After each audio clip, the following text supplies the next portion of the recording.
So you guys were I'm hearing a lot of you guys wanted a theme song shortened, so here we go.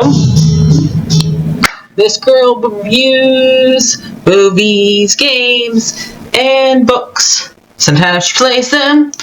So does that, and when she does it with the cat, does that make her crazy? Does that make her crazy? Probably. So, it's shorter. There you go.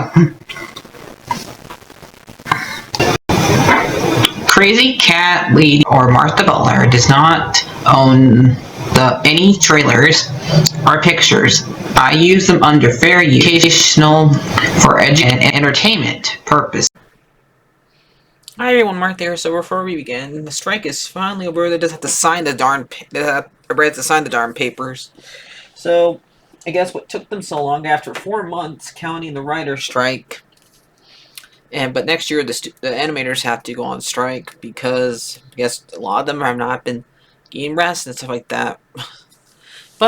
And they're also worried about AI too, taking their jobs. So yeah.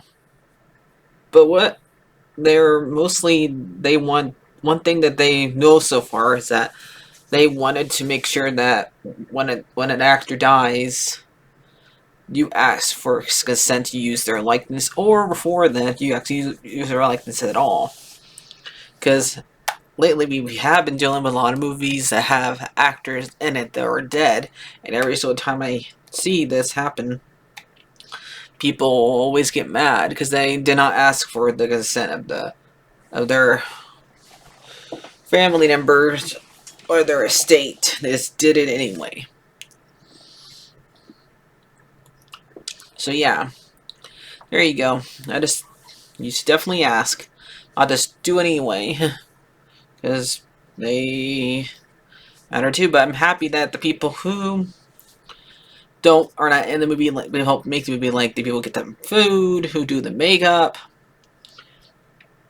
and stuff like that, can actually get back to work because they're part of the movie too. So yeah. And they had no stakes in it. That they had no way of stopping the strike because they were not in the room telling them, "Stop it already! I want to go back to work." You try being out of work for 4 months and see if you're able. Some of them already lost their house. So yeah. Anyway, so let's get started with Goosebumps and Loki. So this is Goosebumps episode 9 and Loki season 2 episode 6. Let's get started with Goosebumps. So the first parts of it is just them like having a little time off, and it reminds me of It too. Of the second part, when because they even had them at a freaking restaurant. Earl Stein, why do you keep on doing this? Why do you keep on mention Stephen King in this? He keep on reminding me of Stephen King stuff. So we learned what Mr. Brad was doing before. So spoilers, so we learned what Mr. Brad is doing before he moved into his great grandfather's estate, which I guess he's from a different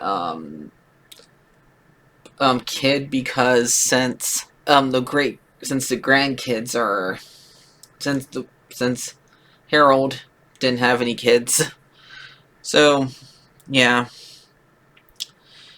And he learned that he's getting fired.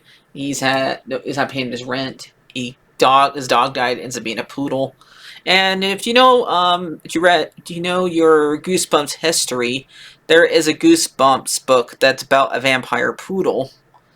I have a picture right here of it. It is called,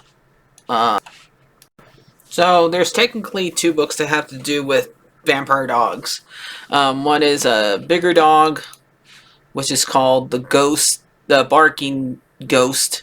And there's also one, Give Yourself Goosebumps, which is Please Do Not Feed the Vampire. So yeah. So I got the pictures of both of those. I need to read some of these during Halloween. I'll read some of these if I have time during Halloween. Hope you Pick one that you want me to actually read, because it's been so long since I read these. But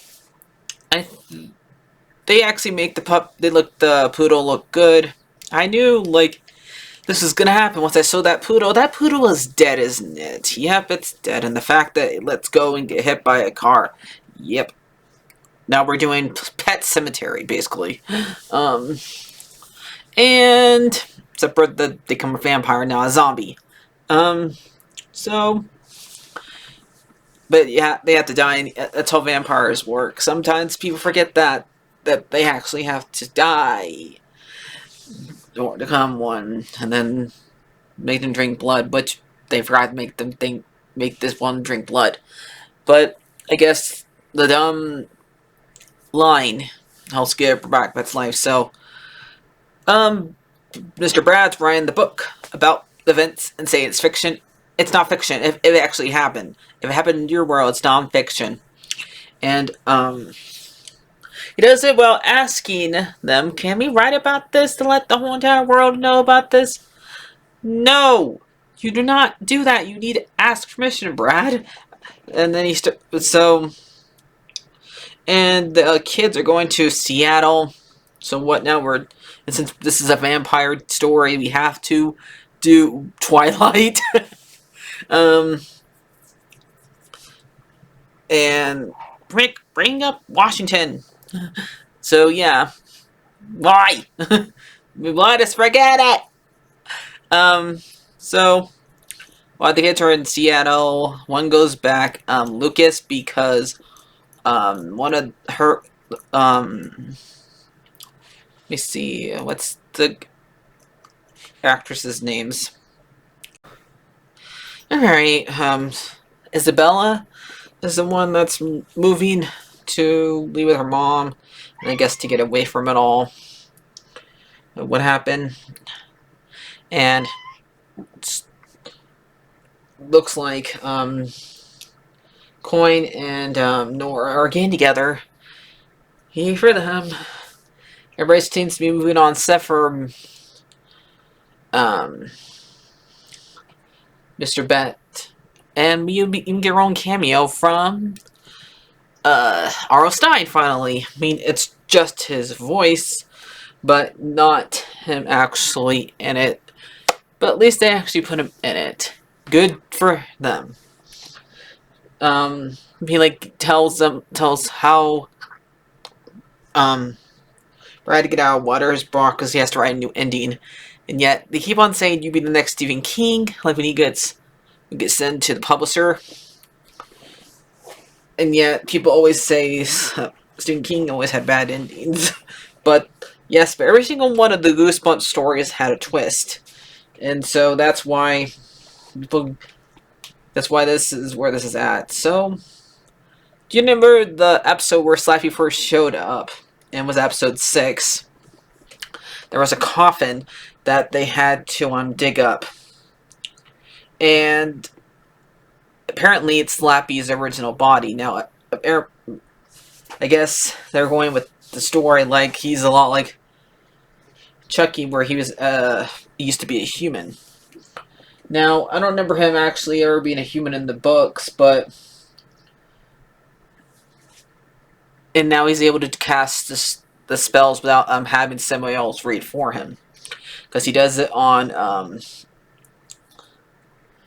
Ben's dad and makes him into a puppet, and that's when the episode ends. So we're gonna have one more episode because there's only 10. Now, let me get up Loki's pictures. And I think is there only 6 episodes of Loki? So this is Loki's last episode. I guess there's no end credits scene. Wow, I guess this is really the end for him. Here he comes. The God of Time. Because he learned how to control the time slipping, and he knows now what to do with it to make sure that Victor Timely does not die, or he who remains dies. He has to stop. So first he thought he has to stop Sibley from killing him by killing her, but he wants to make sure, because since he loves himself, black, He goes back and talks to Mobius during the time where he got turned. We got brought back in and to give advice like about how about burdens, but he decided to do something different, where he actually is the one that does it himself instead of going down there, and he puts all the time loops into a tree, which the Norse gods. There's a tree made out of the the different places. So I guess that's a reference to that. Well, the different planets or different realms. So that's cool that they reference that. I did like this episode. It looks like Mobius is going to go back to being with his family or not be part of the ABB. So I don't know if they're going to make a season 3 or not, since Loki kind of has his hands full, making sure that all the time loops stay put. And I guess they remade Miss Minutes. Hopefully she does not go evil on us this time. And Raid Hunter. We found out that she almost had to try to kill. She would have to kill a little boy in order to stop of time warp, but looks like Mobius had to do it for her because she didn't have in her. So yeah, I like the effect in this. So I've not watched the Marbles yet. I don't know when I'm gonna watch Marbles because I don't know when I'm gonna. I have to house sit. So that's basically it. Like, share, and subscribe, guys. But at least I can watch TV shows. Bye. So I'm gonna give Loki, the Hunter season a 9 out of 10, and I'm probably gonna give the same as probably gonna give like an 8 to Goosebumps episode 9. So there you go. Bye.